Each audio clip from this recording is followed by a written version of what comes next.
Good morning. I've been asked to lead us this morning in praying for workers for the harvest. This comes from Luke 10 verse 2, where Jesus tells his disciples, "The harvest is plentiful, but the workers are few. Ask the Lord of the harvest, therefore, to send out workers into his harvest field." I've always heard this verse as two challenges. The first challenge is to see the harvest through faith, when it often feels like our friends are a long way from ripe for harvest.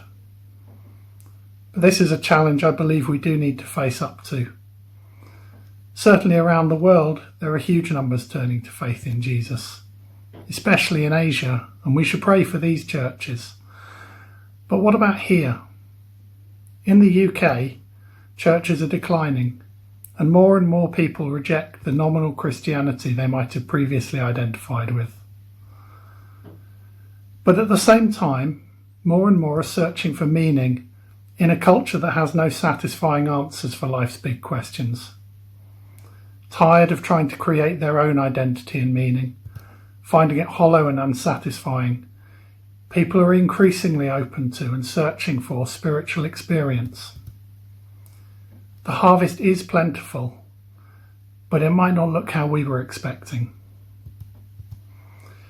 The second challenge I've always felt from this is that we must do more. If the harvest is plentiful and we aren't reaping, then something must be wrong. We need to do more, work harder, have more faith, find new strategies, be more courageous, more filled with the Spirit. But this challenge is misplaced. It's not what the verse is saying. Jesus doesn't ask us to work harder. He asks us to pray for more workers, because many hands make light work. And we should also pray for the right workers. None of us have all the skills for the harvest, so we need to pray for the right people. For those who are gifted at sharing their faith, those with influence in parts of our community, those who have a compassionate heart for certain people, those who can draw alongside and care for or teach others. Even, dare I say, for those who God has provided to be generous givers towards his mission. Some of those people are us, and we need to find our place in the harvest field.